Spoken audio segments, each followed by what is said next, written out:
간결하게 사는 삶, 가진 것이 적어도 감사하며 사는 삶, 내게 주신 작은 힘 나눠주며 사는 삶, 이것이 나의 삶의 행복이라오.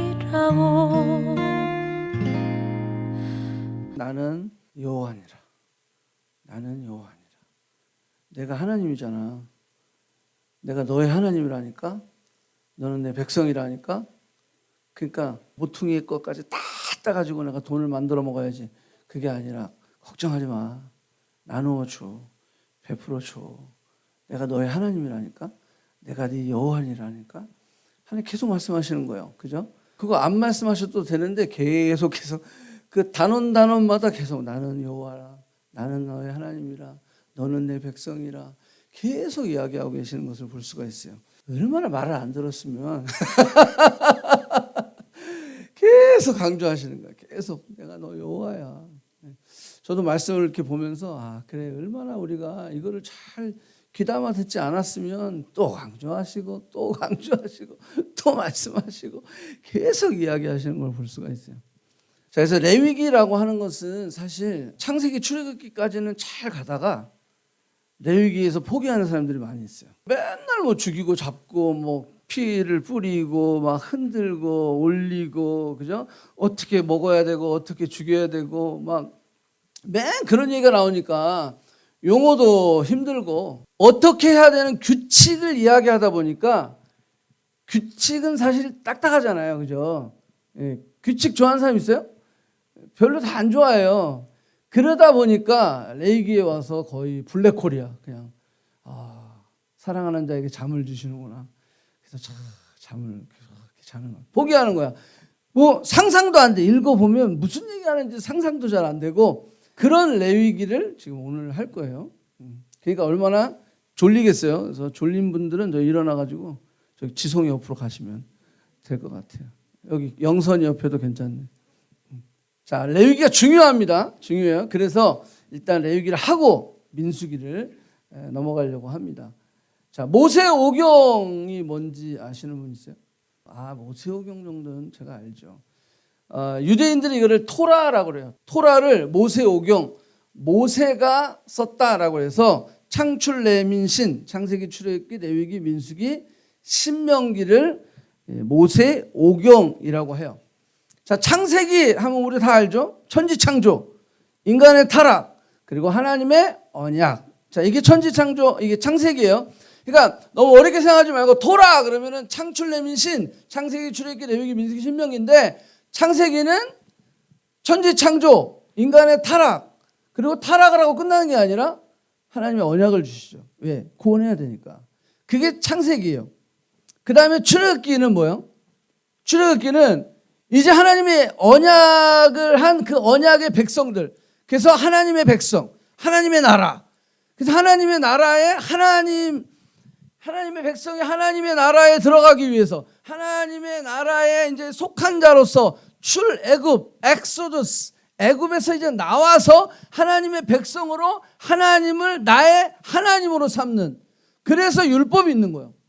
식이 있고 법이 있는 거예요. 그래서 출애굽기에 보면 그런 출애굽의 사건과 함께 하나님의 나라, 하나님의 법, 그래서 십계명 이런 것을 주시고 성막을 출애굽기 40장에 완성을 해요. 자, 그러면 성막을 완성한 후에 레위기를 주시는데, 자, 이 레위기는 출애굽기 40장부터 민수기 10장 사이, 이제 민수기 10장에서 이제 이스라엘 백성들이 시내 광야를 출발해가지고 가나안 땅을 향하는데, 요 출애굽기 40장에서 민수기 10장 요 사이가 50일이에요. 이 50일 사이에 하나님께서 모세에게 계시한 내용들, 이게 뭐다? 레위기다. 레위기. 그래서 레위기에는 거룩이 핵심인데, 레위기는 딱 두 가지가 있어요. 하나님을 어떻게 예배할 건가?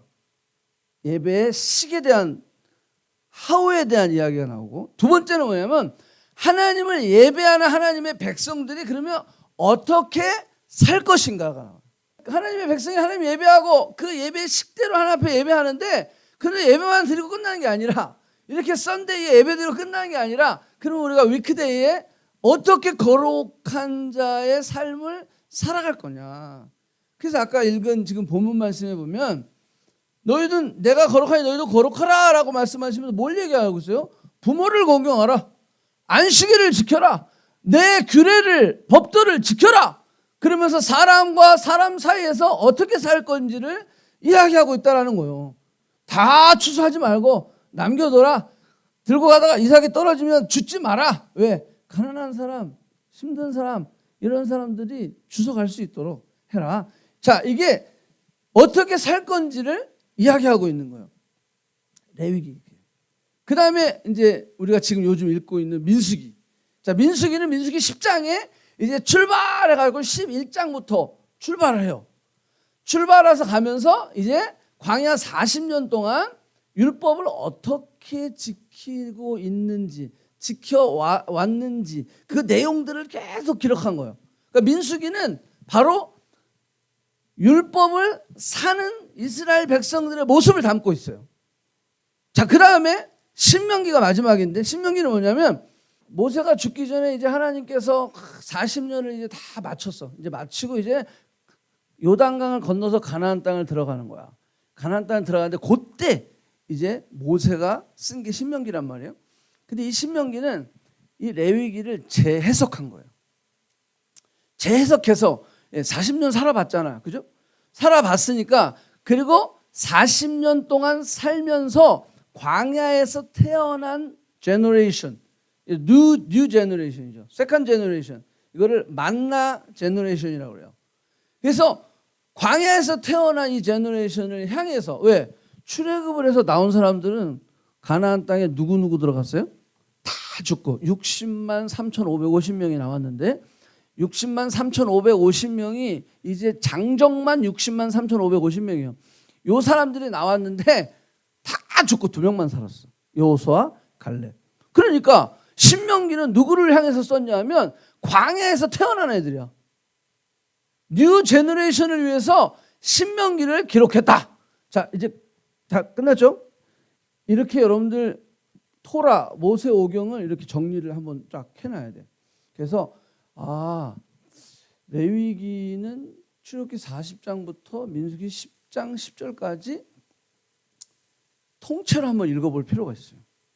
그래야 하나님 뭘 말씀하시는지 우리가 좀 이해하기가 쉽습니다. 유대인들에게 있어서 유대인 교육이라고 하는 것은 우리가 잘 알죠. 진짜 나라 없이 1948년에 나라가 회복됐어요. 그러니까 예수님이 이제 승천하시고 난 다음에 AD 70년에 로마의 타이토스, 제너럴 타이토스에 의해서 예루살렘이 멸망했거든요. AD 70년에. 그러면 예루살렘이 멸망했을 때 그때부터 이제 주이시들 나라가 없는 거야. 그러니까 AD 70년에 멸망하고 1948년에 나라가 회복됐어. 그러니 거의 2000년 동안 주이시들은 나라 없이 살았어. 근데 어떻게 돼요? 전 세계의 경제를 유대인들이 다 좌지우지하고 있어요. 여기 욕대학도 주이시 거잖아요. 뉴욕의 맨하탄에 가면 주이시들이 다 큰 건물, 좋은 땅 이런 건 다 갖고 있어요. 그러니까 경제, 세계 경제를 좌지우지하는 게 주이시들이란 말이에요. 근데 왜 이게 가능했냐? 이들이 나라 없이 살아도 이들의 유대인 교육 안에는 뭐가 중심이었냐면 토라가 중심이었어요. 토라, 그리고 탈무드라는 게 있긴 있는데 토라가 중심이었어요. 그런데 이 토라를 애들이 언제부터 가르치냐면요, 엄마 뱃속에서부터 성경을 읽어줘요.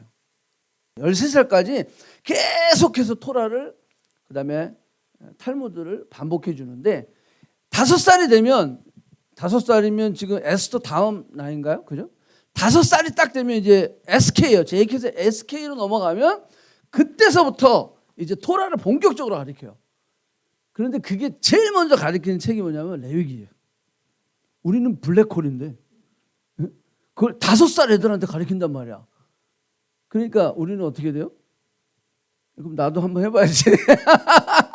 나는 성인인데도 레위기 하면 멍한데 얘들은 5살 때부터 가르쳐.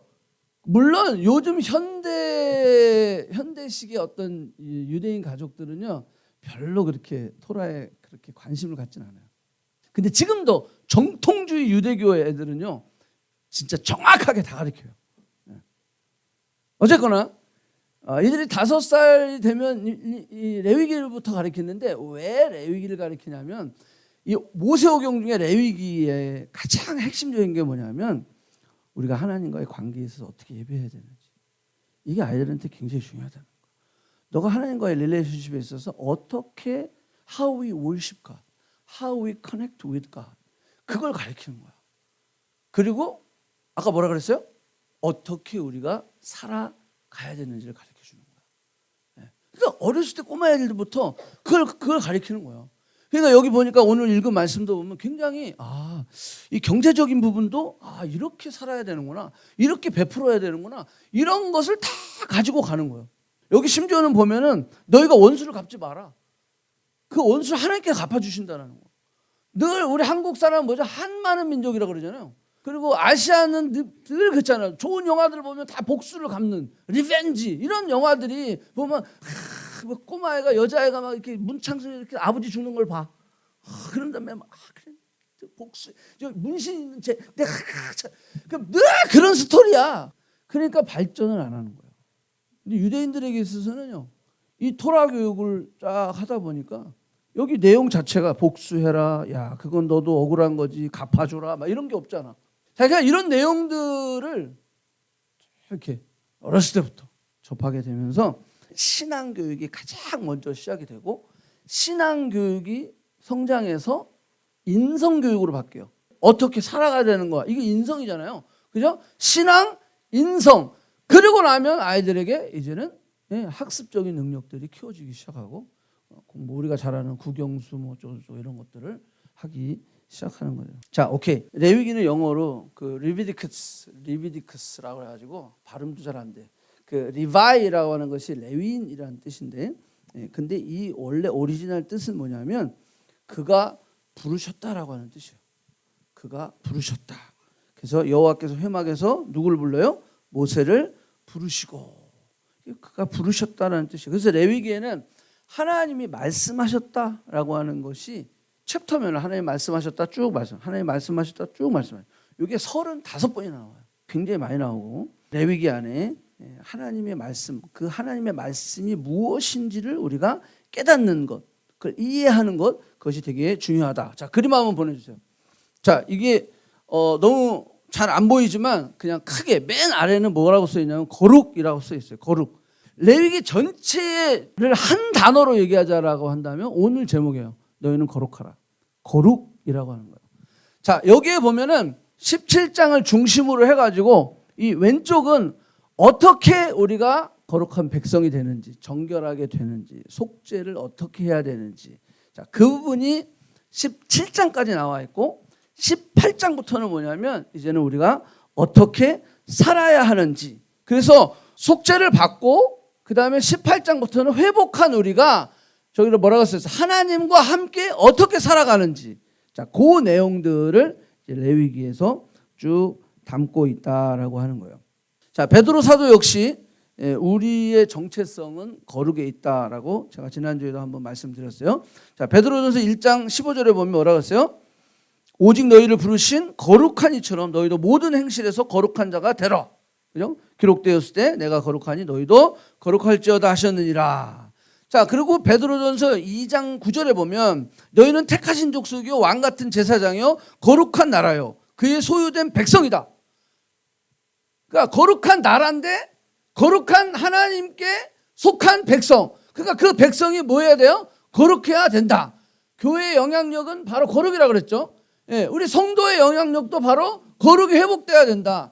구별됨이 우리에게 있어야 된다. 왜? 거룩한 하나님, 거룩한 백성, 거룩한 나라, 거룩한 자의 삶.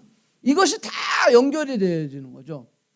거룩한 나라, 거룩한 하나님. 그런데 백성은 부정한 백성. 이렇게 되면 안 되죠. 속죄가 왜 필요해요? 우리가 거룩하지 않기 때문에 속죄가 필요한 거잖아요. 그러니까 이 거룩하지 않은 우리가 이제 그 속죄를 통하여서 그건 제사죠. 하나님 앞에 나아가는 방법, 그 방법들을 통해서 우리가 거룩해지는 거죠. 부정한 것이 정한 것이 되는 거죠. 그래서 하나님 앞에 드려졌을 때 그 드려진 그 물건은, 그 짐승은 혹은 사람은 거룩한 자다라는 거예요. 너희가 내게 드려진 바 됐기 때문에 그 짐승이 내게 드려진 바 된 짐승은 뭐하다? 거룩하다. 거룩한 것이기 때문에 너희는 이 성막 안에서 먹으라는 거예요. 하나님께 드려진 자. 그러니까 베드로도 지금 우리에게 그런 강조를 하는 거예요. 거룩한 나라의 백성이고 소유된 자녀이기 때문에 우리도 역시 그 거룩한 삶을 살아가야 된다라고 이야기하는 거예요. 레위기 1장부터 7장까지에 보면 하나님께 드리는 제사가 나와 있어요. 요거가 되게 중요해요. 5가지 제사가 있어요. 자, 첫째는 뭐예요? 번제. 번제가 1장에 나와요. 자, 번제는 이렇게 생각하면 돼요. 자, 번제는 하나님 앞에 가죽만 빼고 다 바치는 거예요. 싹 다 태워 올려버리는 거예요.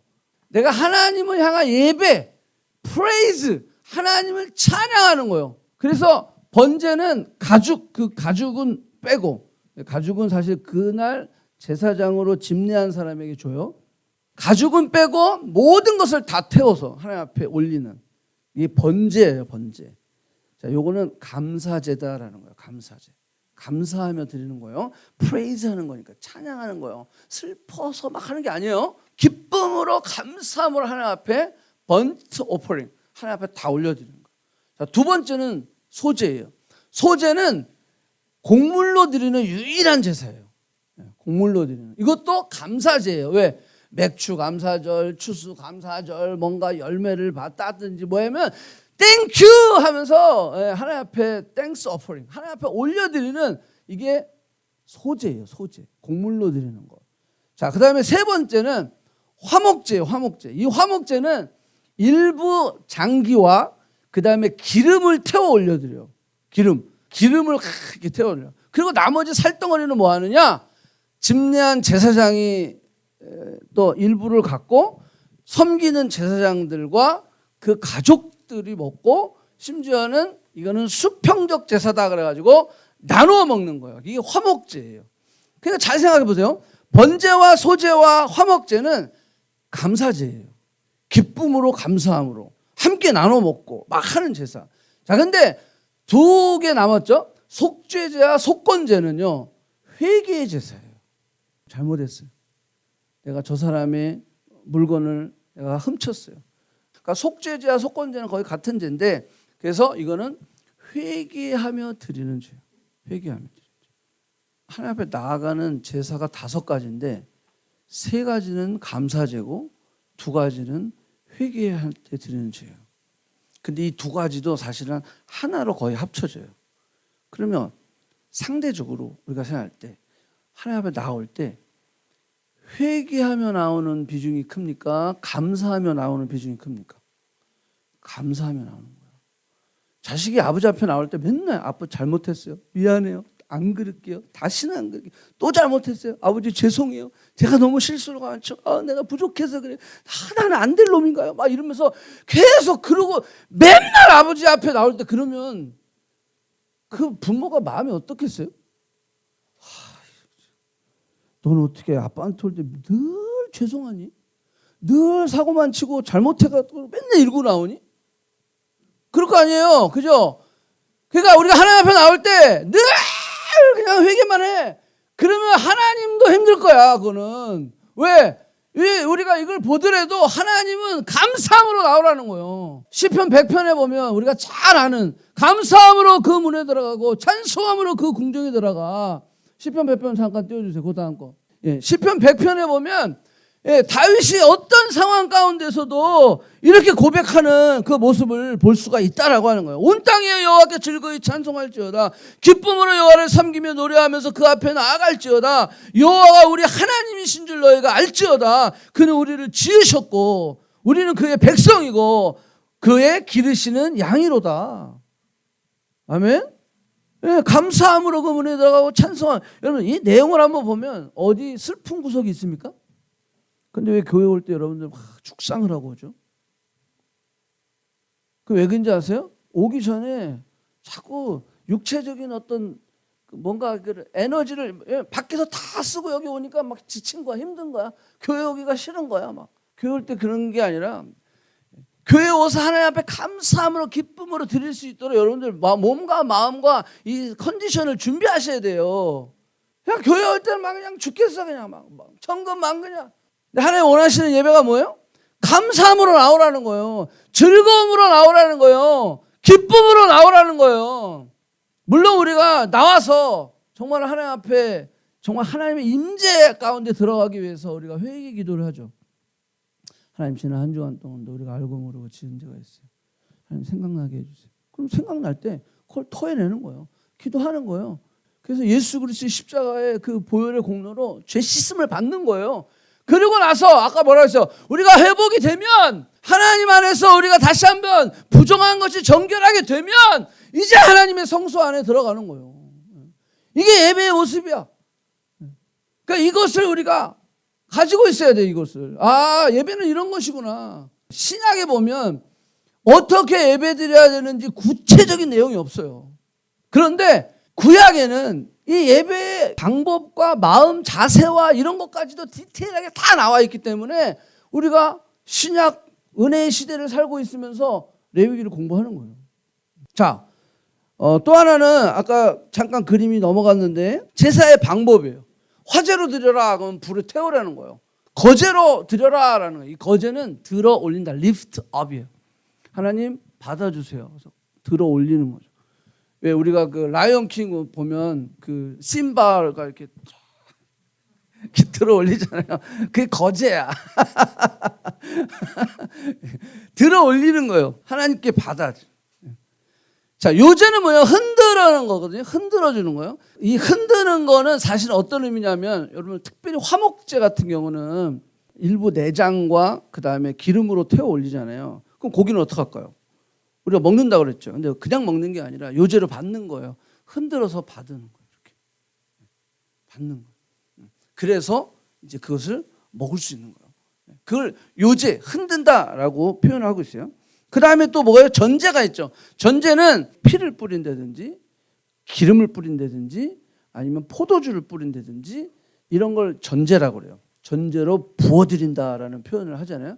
그래서 바울이 마지막 디모데 그 후서에 보면 전제와 같이 내가 벌써 부어지고 나의 떠날 시각이 가까웠도다 이렇게 돼 있어요. 전제와 같이 내가 다 부어졌다라는 거. 부어졌어. 그래서 저도 이 말씀 생각하면서 그래 내가 녹수로 죽지 말고 달아서 죽자. 그렇게 결심한 거예요. 왜 녹수로 죽냐?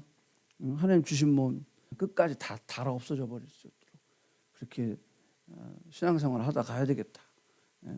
물론 몸을 잘 아끼고 보살펴야 돼요. 그렇지만 내가 끝까지 다 마지막까지 다 전제로 부어드리는 마지막 그 바울이 자신의 인생을 표현하면서 그렇게 이야기했던 것처럼 다 이렇게 부어드리는. 자, 오케이. 자, 요게 이제 방법이고 그 다음에 아까 5가지 제사 이런 내용들을 우리가 조금 이 레위기를 통해서 우리가 좀 볼 필요가 있다라고 하는 거예요. 그래서 아까 제가 강조한 것이 예배는 감사와 기쁨과 즐거움이 앞장서야 된다. 예배 안에 우리가 그런 감격들이 있어야 된다. 자, 회개하는 모습도 중요하지만 감사의 삶이 더 중요하다. 자, 넘겨주세요. 자, 미안함은 나 중심적이며 감사함은 상대방 중심적이다. 저는 이 말을 처음에 읽고 별로 이해가 안 됐어요. 미안함도 너 중심 아닌가? 너에 대해서 미안한 거잖아. 미안해. 그죠? 근데 왜 이게 이 말이 뭐지? 라고 좀 계속 생각을 하면서 자꾸 메디테이트를 하는데 어떤 마음이 들었냐면 여러분들 한번 생각해 보세요. 미안함이 반복되면요. 미안해. 얘는 입이 미안함이 달고 있어 그냥. 미안해. 계속 미안해야. 자, 이게 계속 반복되면 이 사람 안에는 어떤 생각이 드냐면 나는 미안하지 않은 짓을 하면 되잖아. 그죠? 근데 그 고칠 수 있는 가능성이 점점점 없어지는 거야. 왜? 계속 미안한 짓만 하는 거야. 미안해 하다 보면 이 사람이 뭔가 변할 수 있는 그 변화의 힘이 약해지게 돼 있어요. 미안함이 계속되다 보니까. 그러니까 나중에는 그 미안함이 이 사람의 어떤 무기가 돼요. 자기중심적인 거 되는 거야. 나는 미안하면 되는 거야 그냥. 늘 미안한 거야 그냥. 그러면 끝나는 줄 알아. 왜? 미안하면 변해야지. 근데 안 변해. 계속 이 사람은 미안한 거야. 그러니까 결국은 이 미안함은 나 중심이라는 거예요. 상대방을 배려한다면 미안할 짓을 안 해야지. 상대방을 배려한다면 미안함이 한두 번 반복되다가 그쳐야지. 왜? 변하면 되잖아. 근데 이게 계속 반복되는 사람은 결국 그 미안함의 중심에는 내가 있는 거예요. 이해가 좀 됐어요? 그런데 감사함의 중심에는 너가 있다라고 하는 거예요. 고마워라고 하는 이 표현은 얼마든지 우리가 이 표현은 반복해도 그 고마움 속에 어떤 게 있냐면 이 사람 안에 변화의 힘이 생긴다는 거예요. 그 땡큐, 감사함, 내가 상대방에게 고마워라고 하는 말 안 하더라도 하나님께 대하여 늘 감사하는 마음, 예배가 늘 감사함으로 기쁨으로 즐거움으로 나갈 때 그 사람은 변화할 수 있는 힘이 더 생긴다라고 하는 거예요. 자, 그런데 감사가 그냥 되는 게 아니에요. 근데 감사가 훈련이 필요하다라는 거예요. 자, 그래서 어떤 훈련을 해야 감사를 할 수 있는가? 그게 바로 예배의 훈련이다. 우리가 예배에 나올 때, 찬양할 때, 여러분들 찬양하면서도 늘 회개하고 슬퍼하는 찬양보다는 기뻐하고 즐거워하고 하나님 앞에 프레이즈하는 찬양이 상대적으로 많아요. 그게 왜 그러냐면 이 예배 자체가 하나님 앞에 셀러브레이트 되고 하나님 앞에 감사함으로 즐거움으로 나아가는 거기 때문에 그래서 예배의 훈련을 하고 예배 앞에 나오고 하나님의 자리로 자꾸 나오는 훈련을 통해서 우리가 감사를 배우게 되는 거예요. 말씀을 읽으면서도 마찬가지예요. 기도를 하면서도 마찬가지예요. 우리 CLT 하면서도 기도에 대한 이야기를 했잖아요. 회개하는 기도, 감사와 찬양하는 기도, 그 다음에 간구하는 기도. 거기 보면 상대적으로 비율적으로도 봐도 감사와 찬양하고 간구하는 기도. 자, 이것은 우리가 즐거움으로 기쁨으로 하는 거예요. 그래서 감사의 훈련이 필요하다. 그래서 이 공동체 안에서 모임들을 통하여서 자꾸 감사를 훈련하는 거예요. 감사를 훈련하는 거예요. 사랑도 자기중심적으로 사랑하는 사람들이 있어요. 근데 그 사람들은 그게 사랑이라고 생각하는 거죠. 내 중심적으로 늘 강요하고 내 중심적으로 늘 푸시하고 그게 사랑이라고 생각하는데 그건 사랑 아니에요. 자기 집착이에요. 그리고 그 사랑을 통해서 그 사람을 이용하는 거죠. 내 만족을 채우는 거죠. 여러분들 그 사랑을 잘 보세요. 고린도전서 13장의 사랑은 그 안에 없어요. 속지 말아야 됩니다.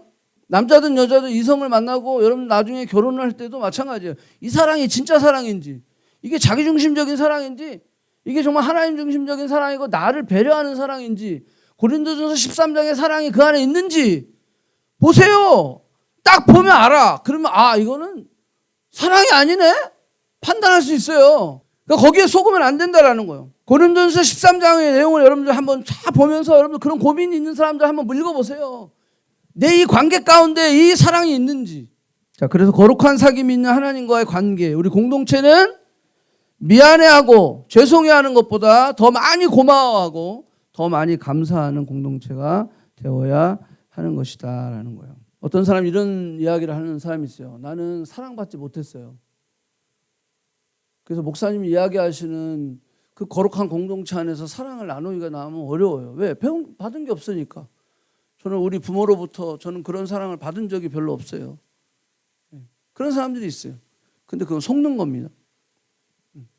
여러분들 부모의 사랑 못 받을 수 있죠. 안타까워. 그렇지만 하나님이 우리에게 주신 사랑이 뭐예요?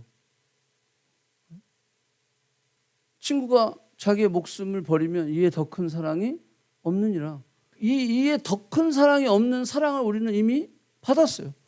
높고 높은 보좌 위에서 낮고 천한 이 땅 가운데 오셔가지고 나를 위해서 찢기시고 고난당하시고 십자가 지시고 피 흘려주시고 죽으신 예수 그리스도, 그 그리스도의 은혜와 하나님의 사랑, 그 사랑이 내게 있는 거예요. 내가 지난번에 우리 비시인에도 얘기했지만 시연이가 그 밀크티를 먹고 있더라고. 너 밀크티 얼마야? 5불인가? 5불? 5불이었어? 5불이요. 그러면 밀크티는 얼마짜리? 5불 주고 샀으니까 5불짜리. 그럼 시연이 너는 예수님을 피로 값주어 너를 사셨어. 그럼 너는 얼마짜리? 예수님짜리. 아멘? 내가 예수님짜리의 밸류가 있습니까? 예수님짜리의 밸류가 있어요? 없어요. 나는 예수님만큼 밸류가 없어요. 그런데 예수님이 나를 대신해서 당신이 지불이 되셨어. 페이하셨어. 그래서 하나님이 예수님을 통해서 나를 사셨다라는 거예요. 그러니까 나는 예수님 자리가 됐어요. 그 사랑을 어떻게 다 우리가 표현할 수 있겠어요? 이걸 어떻게 다 갚을 수가 있겠어요? 그 사랑이 내게 있다면 우리는 사랑을 줄 수 있다라는 거예요. 부모님, 친구들, 주변에 있는 사람에게 사랑을 못 받았을지라도 그럼에도 불구하고 내가 하나님의 사랑을 받았다라면, 예수님을 통해서 내가 생명을 얻었다라고 한다면 나는 어느 누구보다도 더 값진 사랑을 받은 자예요. 가장 귀한 사랑을 받은 자예요. 이보다 더 큰 사랑이 없다라고 하는 사랑을 받은 자다라고 하는 거예요. 하늘을 두루마리 삼고 바다를 먹물 삼아도 다 기록할 수 없는 하나님의 사랑을 받았다라고 하는 거예요. 근데 왜 자꾸 못 받았다고? 왜 자꾸 나는 그런 사랑이 없으니까 나도 못 준다고? 왜 남을 핑계대고 있냐라는 거예요. 이미 하나님은 주셨는데 그 사랑이면 충분하지 않아요?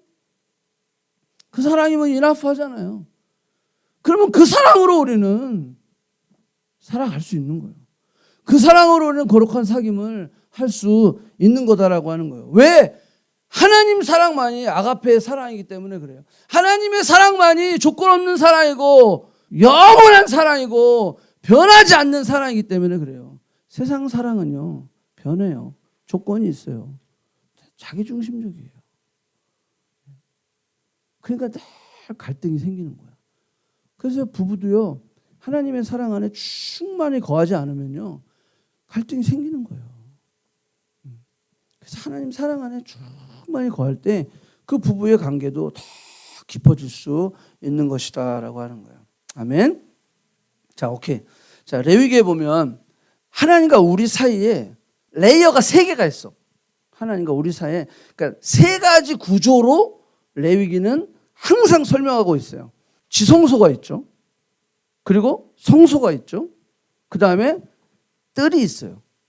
자, 이 뜰은 제사장들 뿐만이 아니라 재물을 가지고 온 평민들도 뜰까지는 들어올 수 있어요.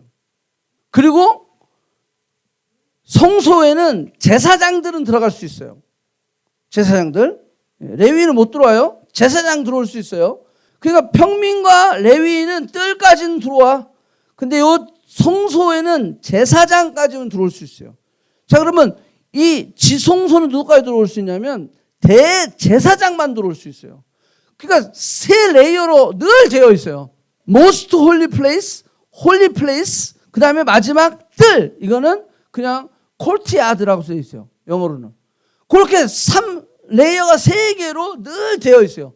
가장 거룩한 지성소, 성소, 뜰로 되어 있는 것처럼. 그리고 또 레위기를 읽어보면 제일 복잡한 게 뭐냐면 부정한 거, 정한 거 막 이런 게 되게 복잡하거든. 자, 이것도 보면은 어떻게 레이어가 나눠져 있냐면 부정한 것이 있어요. 자, 정한 것이 부정한 것이 되는데 이 부정한 것이 되려면 첫 번째 퍼스트 레이어 부정은 뭐냐면 간접적 이펙트가 생긴 거예요. 그러니까 예를 들어서 죄 지은 사람이 거기 뭐 유출병 걸린 사람이 앉은 의자에 내가 모르고 앉았어. 그럼 그 사람 부정한 거예요. 생리를 하는 사람의 침대에 내가 가끔 이렇게 터치를 했어. 그러면 내가 부정한 거예요. 그게 퍼스트 레이어야. 그러니까 퍼스트 레이어 부정은 뭐냐면 이 사람은 거기에 보면 뭐라고 나오냐면 저녁까지 부정하리라. 이렇게 돼 있어요.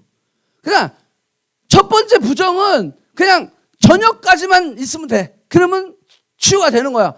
다시 정해지는 거야. 그런데 두 번째 여기 보면 부정한 거 그 다음에 더 부정한 것이 생기는데 이 더 부정한 것은 뭐냐면 내가 직접 이펙트가 된 거야. 그래가지고 거기 보면 문둥병에 대한 이야기가 나와요. 그러면 7일을 기다려야 돼. 7일을 기다려서 그것이 7일 이후에 이게 와전이 됐어. 그래서 치유가 됐어. 그러면 다시 정해지는 거야. 그런데 7일이 지났는데도 안 돼. 그럼 또 7일을 기다려봐. 그래가지고 이 두 번째 부정은요. 요건 약간 좀 심각하기 시작해. 왜? 직접 이펙트가 됐기 때문에. 요래서 정한 거로 넘어가면 제사를 지내야 돼. 그죠? 그 다음에 마지막은 가장 부정한 게 있어요. 이거는 7일을 기다려서 결국은 제사장이 얘는 나병이 걸렸어. 얘는 확실히 부정해 라고 판단이 내려면 얘는 회복 가능성이 없어. 뭐냐면 진 밖으로 내칠지어다. 밖으로 대치돼. 건물도 그런 얘기 있어요. 건물도 보면 보통 색점이 낮다. 그러면은 제사장이 봤을 때 그것을 테스트를 해. 그래서 처음에는 어떻게 긁어내 뻐가지고 칠해가지고 그냥 없어지면 되는 거야. 그냥 끝난 거야. 근데 이게 7일이 기다렸는데 또 1일 다음에 뭐 3일, 4일은 없어요. 바로 7일이에요. 7일 됐는데 이게 계속 퍼지고 있어. 그러면 어떻게 돼요? 그거를 떼내가지고 벽돌이면 벽돌을 빼가지고 새 벽돌을 달아. 이게 부정해졌으니까. 그런데 이래서 더 퍼지잖아요. 그러면 마지막 최고의 부정으로 와. 그러면 어떻게 돼요? 집을 헐어버려. 집을 다 헐어버려가지고 모든 걸 다 해가지고 진 밖으로 내버릴지어다.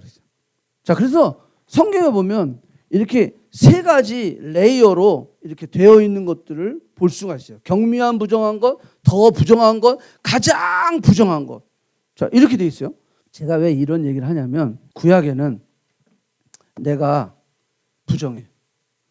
근데 진혁 형제가 나를 만졌어. 그러면 진혁 형제가 부정해야 되는 거야. 구약은 잘 보세요. 정한 사람이 있는데 부정한 사람이 이렇게 터치만 해도 나는 부정하게 되는 거야.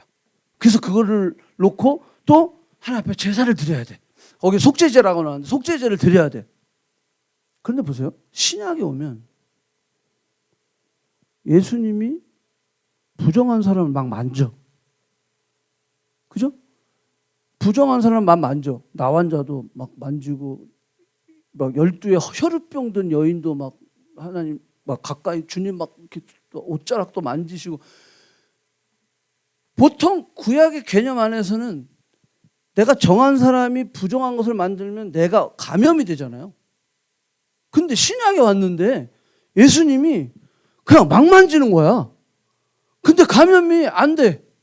부정이 돼야 되는데 이게 안 되는 거야. 막 치료가 돼. 막 회복이 돼. 그러니까 이 유대인들, 이 리더들이요. 거기서 멘붕이 오는 거야. 왜 멘붕이 오겠어요? 아니, 저게 메시아라고 떠드는데 어떻게 메시아가 하나님은 거룩하니 너희도 거룩해야 되는데 하나님의 거룩한에 들어오려면 그 정도로 레이어를 거쳐서 들어와야 되는데 그냥 막 부정한 것을 막 만져. 이게 구약의 컨셉에서는 이해가 안 되는 거예요. 왜 신의 산도 보면 하나님은 거룩한 곳이기 때문에 여기 신의 산도 퍼스트 레이어, 중간 레이어는 지도자급들만 올 수 있어요. 그래서 여호수아가 거기까지 간 거예요. 그 다음에 맨 아래 백성들이 있는 거야. 그래서 뭐라 그랬어? 백성들이 그 신의 산 요 경계 안으로 들어오면 죽을지어다 그랬거든. 그 정도로 이게 거리가 있고 했는데 예수님은 막 터치하는 거야. 이걸 크로스오버라 그래요. 크로스오버로 막 하는 거야. 그런데 막 역사가 일어나는 거야. 이게 뭐지? 그러니까 이 구약의 기준 안에 있었던 유대인들과 지도자들은요, 예수가 도대체 이해가 안 되는 거예요. 그래서 저건 안 되겠다. 우리 유대교를 무너뜨리게 하는 거다. 그래서 죽여버리려는 거예요. 자, 그러면 한번 보세요. 구약의 거룩을 위해서 필요한 게 네 가지가 있어요. 필요한 게 네 가지가 있어요. 첫째가 뭐가 필요하냐면 제사장이 있어야 돼요. 제사장. 두 번째가 뭐가 있어야 되냐면 저 성막이 있어야 돼요. 그 다음에 뭐가 있어야 되냐면 제물이 있어야 돼요. 그 다음에 뭐가 있어야 되냐면 때가 있어야 돼. 아무 때나 막 하는 게 아니야. 안식일, 그 다음에 속죄일, 그 속죄일에는 1년에 한 번만 대제사장이 모스트 홀리 플레이스에 갈 수 있는 거야. 그러니까 다 네 가지가 있어야 돼. 제사장, 그 다음에 성막, 그 다음에 제물, 그 다음에 때.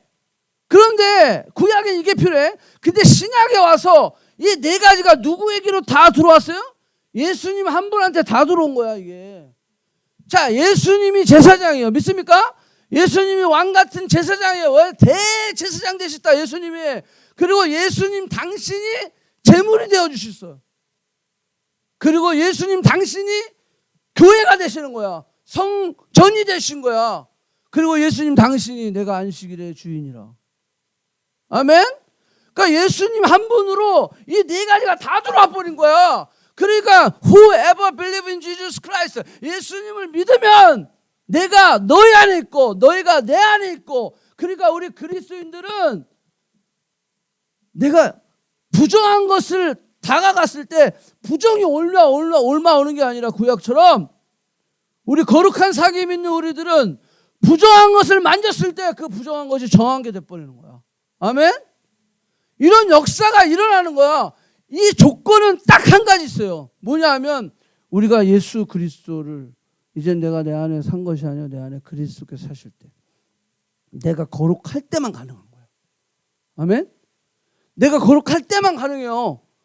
내가 거룩하다라는 것은 뭐예요? 예수 그리스도의 생명이 내 안에 있고, 그 그리스도의 생명이 있을 뿐만이 아니라 내가 그렇게 거룩한 삶을 살아나갈 때, 우리는 어떠한 사단의 세상에 속해 있는 것들, 그것들에게 우리가 가까이 갔을 때 그들을 변화시킬 수 있는 거지, 내가 그들에게 동화되는 게 아니다라고 하는 거예요. 이게 거룩을 회복한 우리들에게 있어서의 능력이다라고 하는 거예요.